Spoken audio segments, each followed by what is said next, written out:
My name is Tess Carpenter. I innocently played with some friends. We came across an entity. I cannot get rid of him.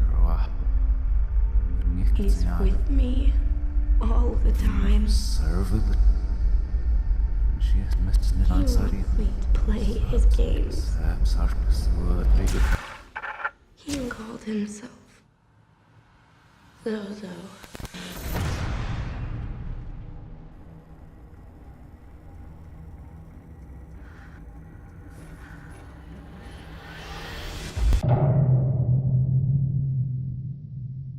La planche à Ouija est l'un des rares outils liés au spiritisme qui arrive à susciter une peur particulière. Considérée comme hantée par certains, les utilisateurs de cette planche ont souvent témoigné d'interactions négatives avec des esprits malveillants, et ces dernières années, un nom a su attirer l'attention des experts en occulte et autres médiums. Dénommée Zozo, cette mystérieuse entité a réussi à acquérir une réputation bien particulière. À l'instar de Voldemort, certains refusent de prononcer son nom de peur d'invoquer sa colère dans la seconde, et d'autres parlent même de métamorphose en corbeau, mais tous ceux qui l'auraient rencontré s'accordent pour dire qu'il s'agirait d'un démon particulièrement féroce. Expériences paranormales sur YouTube, films d'horreur et rituels démoniaques diffusés sur les réseaux sociaux, le nom de Zozo a récemment gagné en popularité, peut-être même un peu trop, car si l'on commence à se renseigner sur l'origine de cette entité, on s'aperçoit rapidement qu'il s'agit d'un nouveau-né du malin, car aucune publication ne le mentionne avant 2009. Plutôt étrange pour un démon censé être présent depuis la nuit des temps. Il faut attendre le mois de mars 2009 pour voir son nom apparaître dans plusieurs posts sur un forum partageant des témoignages paranormaux. On pouvait lire au début de chacun de ces posts: les planches à Ouija ne sont pas des jeux, elles doivent être utilisées avec précaution, voire même ne pas être utilisées du tout. Témoin d'événements particulièrement étranges, Darren Wayne Evans décrivent avec détail sa rencontre avec la fameuse entité. Commençant par une simple séance de spiritisme, sa première rencontre débuta avec un dialogue. Darren posa une simple question: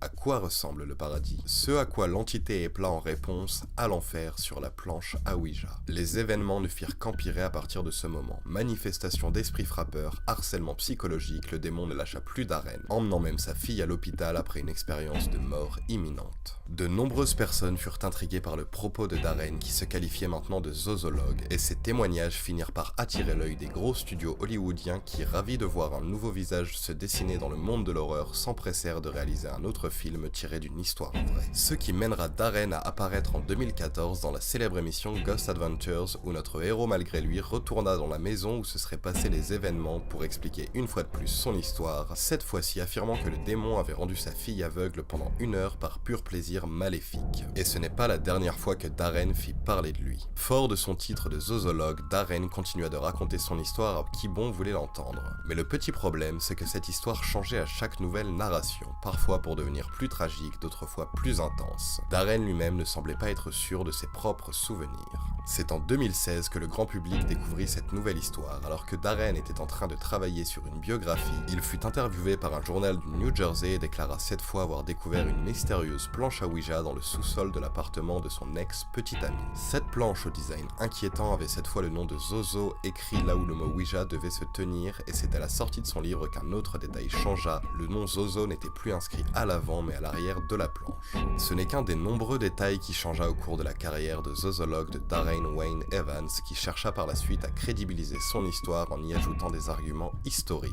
Armé de son plus bel exemplaire du dictionnaire infernal écrit par Jacques-Auguste Simon Collin de Plancy, Darren y trouva un extrait où le nom Zozo était mentionné et qui pourrait lui servir d'alibi pour sa supercherie. Malheureusement pour lui, l'ironie fit que le texte écrit en français à l'origine racontait l'histoire d'une jeune fille simulant une possession dans les rues de son village et qui finit par se faire emprisonner. C'est malheureusement ce détail qui coula l'histoire de Darren. Chaque fois qu'il chercha à s'appuyer sur d'autres faits concernant Zozo, il se rendit compte que ces histoires découlaient directement de ses propres témoignages et tombaient dans un cercle vicieux qui renforçait encore l'incrédulité des sceptiques. Mais alors comment cette histoire qui repose sur des fondations plus que fragiles est devenue le phénomène viral que l'on connaît aujourd'hui? Deux explications s'offrent à nous. La première repose sur un rare cas où la réalité imite la fiction. Zozo ne serait pas un phénomène démoniaque mais bel et bien humain écrit par un auteur et qui se serait ensuite incarné dans l'imaginaire collectif à l'instar d'un certain Slenderman qui a su en son temps générer un lot de frayeur. Non loin de la psychose collective, l'effet Tulpa stipule que plus nous croyons à quelque chose, plus cette chose nous semblerait réelle. Et c'est pourquoi depuis 2009, une culture complète a pu se créer autour de Zozo et des témoignages de Darren, consciemment ou non. L'autre théorie indiquerait que les entités démoniaques se nourrissent de nos peurs et que depuis notre première rencontre avec l'entité Star, les esprits auraient appris à s'adapter et décideraient de se manifester sous la forme de cette incarnation de nos peurs. Avec ces témoignages publiés sur un simple forum, Darren Evans aurait créé l'équivalent de la bombache pour les esprits malveillants et nous sommes tous des victimes en devenir. Quoi qu'il arrive, en bien ou en mal, gardez l'esprit ouvert et n'oubliez jamais que tout est possible dans un monde si sérieusement étrange.